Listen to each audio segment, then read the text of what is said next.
राधे राधे दोस्तों। आज हम आपको भोलेनाथ की बहुत ही मज़ेदार कहानी सुनाने जा रहे हैं।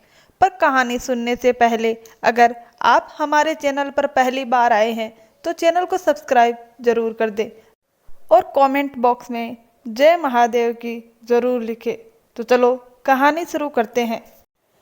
एक गांव के बाहर छोटा सा शिव मंदिर था जिसमें एक व्रत पुजारी रहते थे। एक दिन एक गरीब माँ अपने नन्हे से बालक को मंदिर के द्वार पर छोड़कर चली गई। बहुत खोजने पर भी पुजारी जी को बालक के परिवार का कुछ भी पता ना चला। जब गांव का भी कोई व्यक्ति उस बालक का लालन पालन करने को तैयार ना हुआ तो पुजारी जी ने भगवान शिव की इच्छा समझकर उसे अपने पास रख लिया और उसका नाम भोला रख दिया।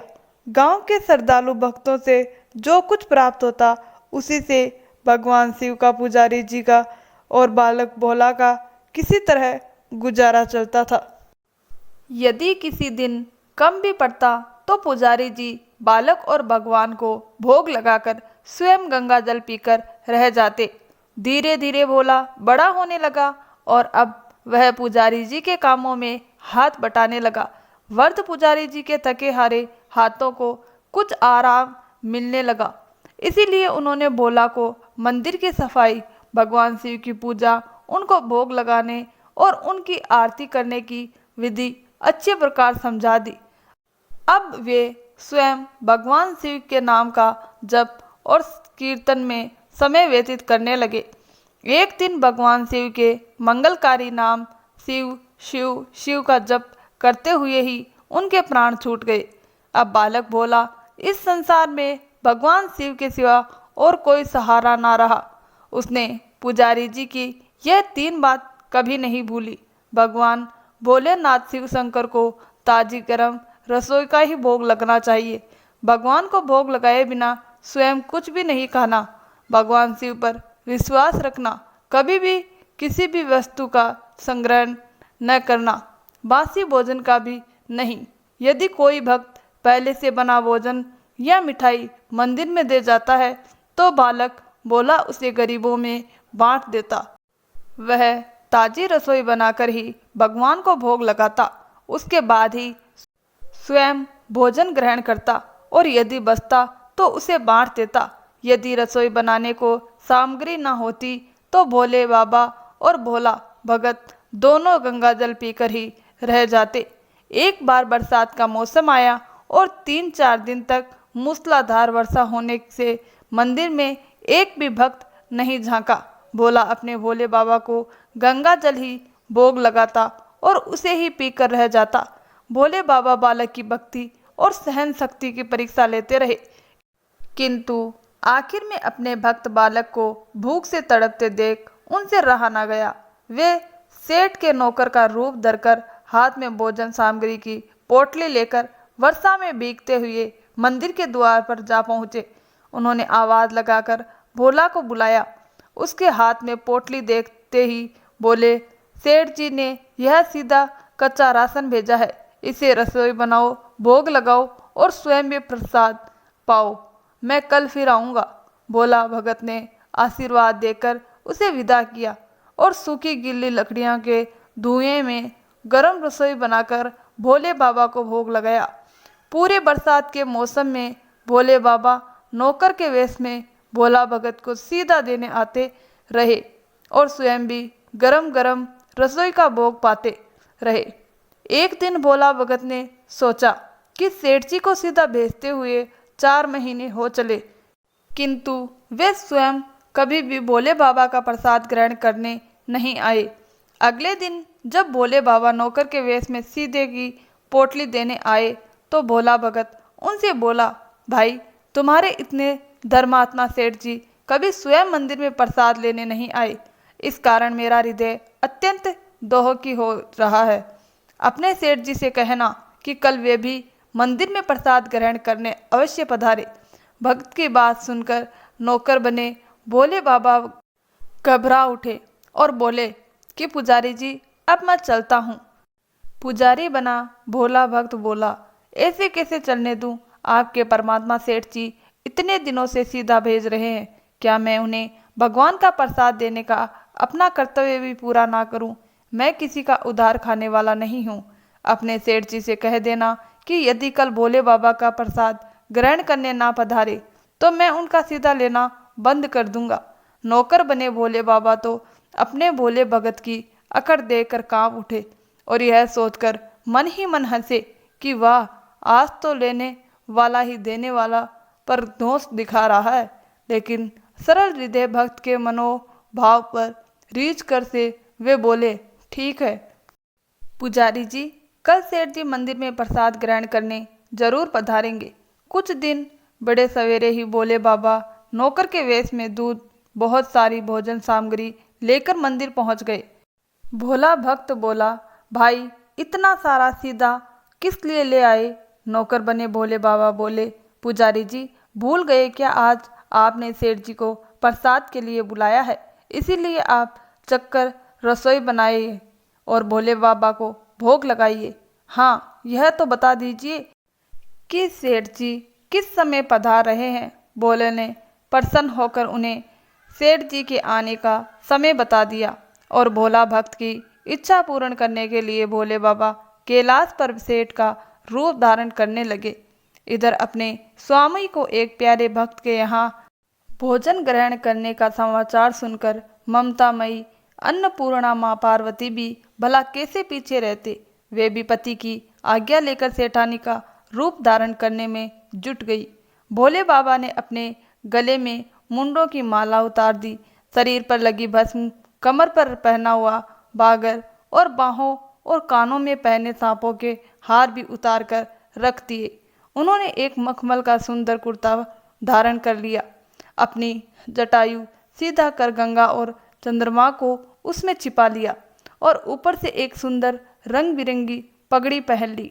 सदैव नंगे पैर विचरण करने वाले शिवजी ने आज अपने पैरों में रेशमी जूतियां धारण कर ली। हाथ का त्रिशूल और डमरू भोले बाबा ने नंदी के हाथ में थमा दिया और अपने हाथ में एक सुंदर छड़ी लेकर पार्वती जी के तैयार होने की प्रतीक्षा करते हुए कैलाश पर चहल कदमी करने लगे। पार्वती जी घंटों से तैयार होने में जुटी हुई थी। उन्होंने आज अपने पति देव के नगर में बनी सुंदर बनारसी साड़ी निकालकर पहनी, जिसका रंग सेठ बने शिवजी के कुर्ते से मैच कर रहा था। उन्होंने सोने चांदी हीरे के जगमगाते हुए आभूषण धारण कर लिए, पैरों में सुंदर सैंडल पहन ली, बगल में सुंदर सा फर्श दबा लिया और भोले बाबा के बार बार आवाज लगाने के बाद श्रृंगार कक्ष से बाहर निकलकर आई। जब पार्वती जी और शिवजी ने एक दूसरे को सेठ सेठानी के वेश में देखा तो वे चकित होकर एक दूसरे को निहारते ही रह गए। दोनों एक दूसरे को देख देख कर निहारते हुए जा रहे थे। इससे पहले उन्होंने कभी एक दूसरे का ऐसा सुंदर रूप देखा ही नहीं था। जब भगवान गौरी शंकर सेठानी सेठ का रूप धरकर कैलाश से अपने भक्त के यहाँ दावत उड़ाने चले तो गणेश, कार्तिकेय, नंदी ऋषि, मुनि देवता, देवागण भी उन्हें देखकर ठगे से रह गए। सेठ बने शिवजी अपने हाथ में ली हुई छड़ी को अदा से घुमाते हुए पृथ्वी पर टेकते हुए चल रहे थे और उनके पीछे पीछे बगल में फर्श दबाए अपनी सैंडल को टक टक और पायलों से छन छन की मधुर ध्वनि करती हुई माता पार्वती सेठानी बनी हुई चल रही थी। भोला भगत आज सुबह से ही सेठ जी के स्वागत में भांति भांति के पकवान बनाने में जुटा हुआ था। अपने भोले बाबा का भोग तो वह चलते फिरते बना लेता था, किंतु आज उसे कई महीने से भगवान को भोग लगाने के लिए सीधा भेजने वाले सेठ जी को भावभगत प्रसाद देना था। आज उसने अपनी सारी पांकलांती और उसमें सेठ जी के द्वारा भेजे हुए पिस्ते, बादाम, केसर, चिलगोजे, किशमिश डाले। मिर्च और अदरक को कूटकर उसे बाजरा, बेसन और गेहूं के आटों में भरकर मोटे मोटे मिस्से टिकड़े बनाए। रसोई बनाकर भोला भगत पुनः स्नान करने चला गया ताकि स्वच्छ वस्त्र पहनकर भोले बाबा को भोग लगा सके, सेठ जी को उनका प्रसाद पवा सके। जब भोला भगत स्नान करके लौटा तो देखा सेठ जी प्रसाद ग्रहण करने के लिए स्वयं तो आए हैं, संग में अपनी सेठानी जी को भी ले आए हैं। भोला ने झट से दोनों से राम राम की, उन्हें आसन देकर बैठाया और बोला, मैं अभी भगवान को भोग लगाकर आता हूँ, फिर आपको प्रसाद परोसूं। भावना के भूखे भोलेनाथ बाबा से भूख सहन नहीं हो पा रही थी, इसीलिए वे बोले, पुजारी जी भगवान को जल्दी से भोग लगाइए, मुझसे भूख सहन नहीं होती। भोला भगत बोला, सेठ जी भूख तो मुझे भी बड़े जोर से लग रही है, किंतु अपनी भूख के कारण भगवान को भोग लगाना नहीं भूलता। यदि दुनिया के सारे लोग इसी तरह अपनी भूख के लिए भगवान को भोग लगाना भूल जाए तो भगवान को भूखा मर जाएंगे। सेठ जी बने भोले बाबा एक पत्तल उठाते हुए बोले, पुजारी जी आप भोग लगाइए, इधर मैं पत्तल परोस लेता हूँ, मुझसे भूख सहन नहीं हो पा रही है। भोला भगत सेठ जी बने भोले बाबा को डांटते हुए बोला, सेठ जी भगवान के काम में ना तो जल्दबाजी चलती है और ना कंजूसी। मैं जब तक भगवान को भोग नहीं लगा देता आप रसोई के पास भी नहीं भटक सकते। चुपचाप उधर बैठ जाइए और नमः शिवाय जपते रहिए। मैं अभी आता हूँ, आपको पेट भर भोजन कराता हूँ। सेठ बने शिव जी डांट खाकर चुपचाप अपने आसन पर बैठे। सेठानी बनी पार्वती उनकी यह दशा देखकर बड़ी मुश्किल से अपनी हंसी रोक पाई, लेकिन जैसे ही भोला भगत पत्तल में सामग्री लेकर भगवान को भोग लगाने में मंदिर गया, शिवजी पार्वती जी को मौन रहने का संकेत करते हुए चुपके चुपके पैर रखते हुए रसोई में पहुंच गए। उन्होंने एक एक व्यंजन उठाकर चखना शुरू कर दिया। भोले बाबा तो प्रसाद को चखते ही भौचक्के रह गए। खीर में चीनी की जगह नमक भरा हुआ था और सब्जियों में चीनी भरी हुई थी। जैसे ही भोले बाबा ने रोटी का एक ग्रास तोड़कर मुंह में लिया तो वे सीसी करने लगे, क्योंकि रोटी में मिर्च ही मिर्च भरी थी। वे सीसी करते हुए उल्टे पैर भाग आए और अपने आसन पर बैठे माँ पार्वती अपने स्वामी की यह हालत देखकर खिलखिलाकर हंस पड़ी। इससे पहले कि भोले बाबा पार्वती जी के सामने कुछ सफाई दे पाते, भोला भगत नमः शिवाय मंत्र का जप करते हुए आ पहुंचा।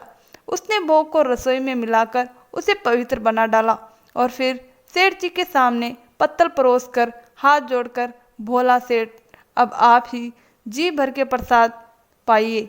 भोले बाबा तो अभी अभी भक्त की भक्ति से भी जोरदार उसके हाथ की बनी हुई रसोई चख चुके हैं। भोले बाबा को प्रसाद जीवने को कहा तो उनके पसीने छूटने लगे। कभी वे भोला का तो कभी पार्वती का मुख देखने लगे। भोला को सेठ जी की ढील बर्दाश्त नहीं हुई और बोला, सेठ जी अब क्या हो गया आपको? अभी अभी तो इतनी उतावली मचा रहे थे, अब क्यों नहीं खाते प्रसाद? आप खाएंगे तभी तो सेठानी जी खाएंगी और सेठानी जी खाएगी तभी मैं खा पाऊंगा। भोला की ललकार सुनकर भोले बाबा ने चुपचाप खीर का कुल्हड़ उठाया और सारी नमकीन खीर गट गट पी गए। कुल्हड़ खाली होने की देर थी कि भोला ने उसे झट से भर दिया। उसने प्रिय भक्त के हाथों परोसे हुए भोग में भगवान को आज दोगुना स्वाद आने लगा। भोला परोसा गया और भोले बाबा पीते गए। जगन माता पार्वती भक्त और भगवान दोनों के प्रेम को देखकर मंत्रमुग्ध हो गई। जब सारी रसोई समाप्त हो गई तो भगवान ने एक जोर की डकार भी। भोला को होश आया और बोला, वाह सेठ जी वाह, मैं तो आज बावला था जो इतनी थोड़ी सी रसोई बनाई। मुझे पता होता कि आपको प्रसाद ग्रहण करने का इतना शौक है तो मैं और भी ज़्यादा रसोई बनाता।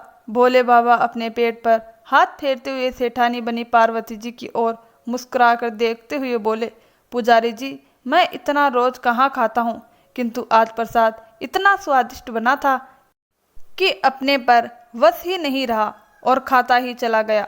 तभी भोला भक्त रवासा होकर बोला, सेठ जी वह तो आपने ठीक किया, लेकिन माताजी तो भूखी ही रह गई। ममताई पार्वती माँ से भोला का रूहासा मुख देखा नहीं गया। उन्होंने बची हुई खीर की 4 बूंद अपने कंठ में लपका ली। भोले बाबा द्वार भोग लगाने से प्रसाद में अद्भुत अलौकिक स्वाद भर गया था। ऐसे सुगंधित और मीठी खीर चखकर जगत जननी भी आकंठ हो गई और उनके तृप्त होते ही सृष्टि का प्रत्येक प्राणी तृप्त हो गया। भोला भगत बोला, सेठ जी आपने और माताजी ने प्रसाद ग्रहण कर लिया, इससे मुझे अत्यंत संतोष हुआ। समझ लीजिए कि आप दोनों द्वारा प्रसाद ग्रहण करने से मेरा पेट भी भर गया। मेरे तो वैसे भी महीने में 4-4 एकादशी हो जाती है, किंतु मैं भी एक दान ले ही लेता हूँ, जिससे कि भोले बाबा के प्रसाद का अनादर ना हो। यह कहकर जैसे ही भोला ने खीर के पात्र में लगा चावल का एक दाना उठाकर अपने कंठ में डाला, उसकी जन्म जन्मांतर की भूख प्यास मिट गई और समस्त वासनाओं और इच्छाओं की तृप्ति हो गई। उसके ज्ञान के नेत्र खुल गए और उसने देखा कि उसके सम्मुख त्रिलोकीनाथ भगवान शंकर और जगत जननी माता पार्वती आशीर्वाद की मुद्रा में मुस्कुराते हुए खड़े हैं। भोला दौड़कर उनके चरणों में लौटता गया और उन्हें में समा गया। ओम नमः शिवाय। अगर आपको हमारी यह वीडियो अच्छी लगी हो तो हमारे चैनल को सब्सक्राइब जरूर करें और कमेंट में हर हर महादेव जरूर लिखें।